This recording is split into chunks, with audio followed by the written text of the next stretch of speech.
Night. Occupied France. A rail yard sleeps under a blanket of fog, so thick it turns every lantern into a trembling halo. A lone resistance fighter boots soaked, breath shallow, nerves electric slips between parked freight cars.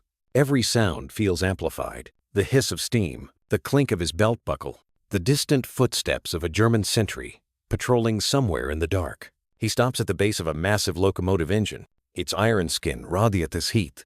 Its heart beats with a slow, mechanical growl. The fighter kneels. His hands shake not from fear, but from cold, from urgency.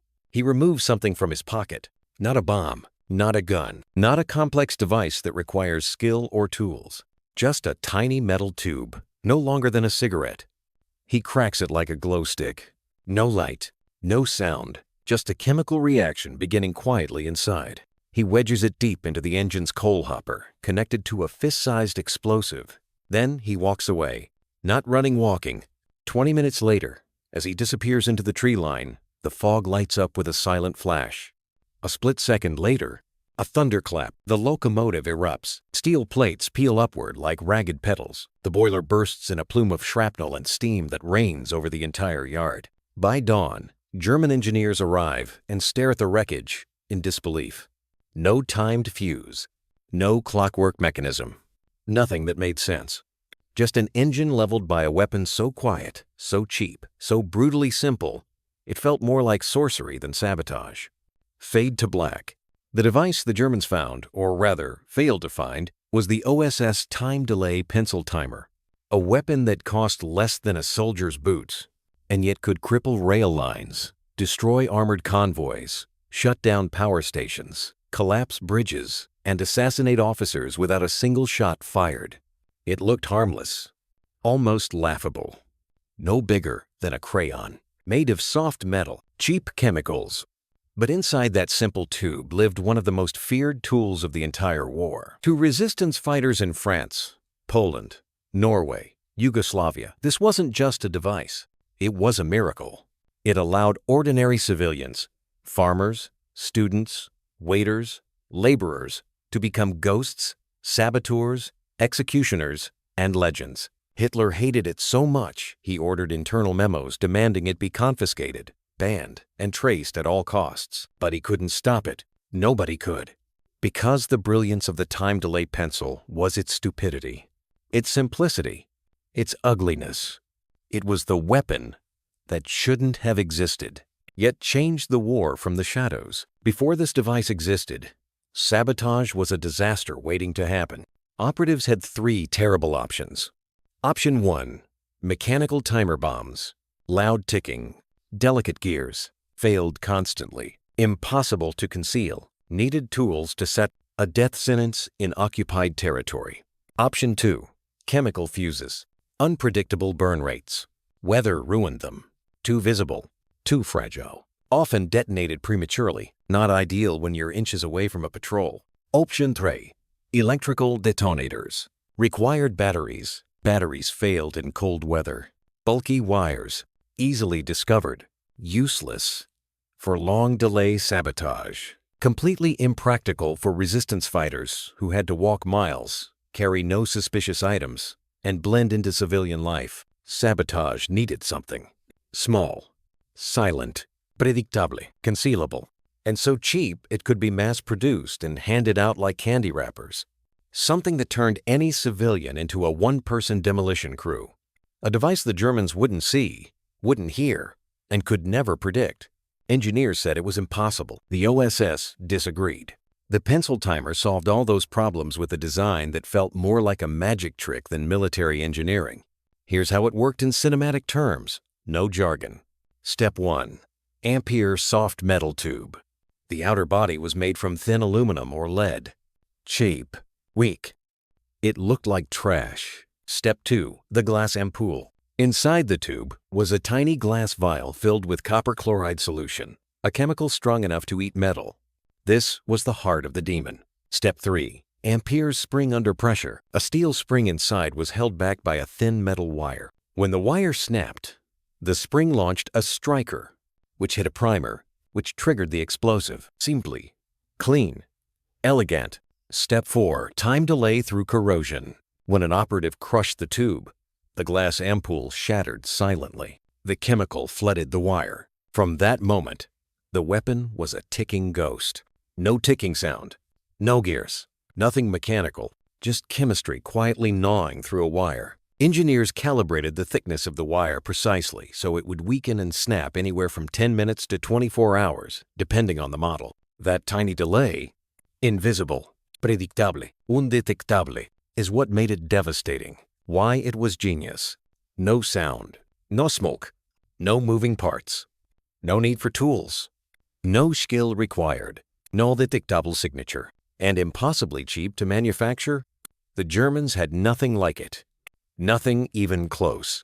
They called it the assassin's fuse. And they weren't wrong. Now the thriller scenes begin. Mission 1. The bridge that collapsed in silence. Polish resistance fighters once placed 3 charges on a supply bridge, using pencil timers set to detonate at 3 a.m. But here's the twist. They planted them at 5 p.m. in broad daylight. While German patrols walked just meters away. To the guards, the fighters looked like laborers carrying tools. By the time the bridge exploded, shattering rails and collapsing supports, the saboteurs were already eating dinner miles away. The timers made the attack seem like the bridge destroyed itself. Mission 2. The officer who never reached his car. In occupied Belgium, a collaborator known for hunting resistance members was targeted. A housemaid secretly working for the underground placed a pencil timer charge beneath the driver's seat of his staff car. She crushed the tube at 6 a.m. Set for 4 minutes. At 6:47, as he climbed in and slammed the door, the car became a fireball. No bullet, no gun, no sound before detonation. Just righteous death delivered by a device the size of her thumb. Mission 3. The train that vanished. Norwegian saboteurs used pencil timers to cripple German troop transports. A single fighter boarded a train posing as a civilian. He slipped a charge into a cargo crate connected to a pencil timer set for 1 hour. He stepped off at the next station. 3 valleys later, the train was a twisted skeleton of metal and fire. An entire platoon erased by one man carrying a pencil. Mission 4. The factory that stopped overnight. At a Czech munitions factory, pencil timers allowed workers to become saboteurs without ever touching a gun. They planted microcharges inside key machines during shift changes. At 2 a.m., boom.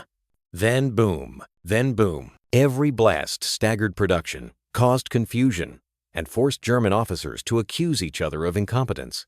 The workers were home in bed. Mission 5. The Gestapo office shutdown. A resistance cell placed pencil timer charges in the heating ducts of a Gestapo office. The charges ignited simultaneously hours after the agents had fled. The blast tore through the room, destroying records, fuel, and machinery. The Germans never understood how the timing was synchronized. They blamed internal traitors. The OSS smiled. This device didn't just blow up trains and bridges, it blew up German sanity. Unpredictable destruction. Since the delays varied between minutes and hours, Germans couldn't determine when sabotage occurred or who placed the device.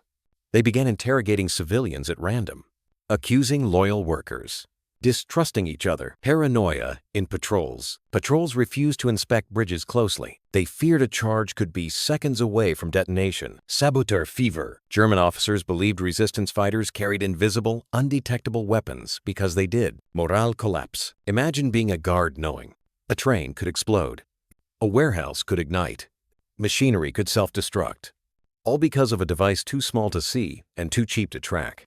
That's why Hitler wanted it banned. That's why German command labeled it inhuman. That's why officers feared walking into silence more than walking into combat. German detonators used ticking clockwork, electrical leads, cumbersome fuses, easily detected, easily disarmed. Pencil timers, invisible, lethal, impossible to predict. These OSS guns or sabotage kits, even the quiet Welrod pistol, required proximity and risk. The pencil timer allowed saboteurs to strike hours before danger arrived. These is conventional explosives. A bomb is dangerous. A bomb that detonates itself long after the saboteur leaves? That's terror. The pencil timer wasn't a weapon. It was a ghost. The OSS time delay pencil timer was never meant to be glamorous. It had no elegance, no craftsmanship, No artistic engineering. It was cheap, soft, plain, ugly, disposable, but that's exactly why it worked. It leveled rail networks, shattered supply lines, collapsed morale, empowered resistance movements, turned civilians into silent soldiers, made occupation a waking nightmare for German forces. It was the cheap but devastating OSS tool Hitler truly feared, not because of what it looked like, but because of what it allowed ordinary people to do. No other weapon of the war had such reach, such unpredictability, such psychological dominance. A metal tube, a snapped wire, a whisper of chemistry, and the quiet promise that somewhere, sometime, something was about to explode, fade out, silence.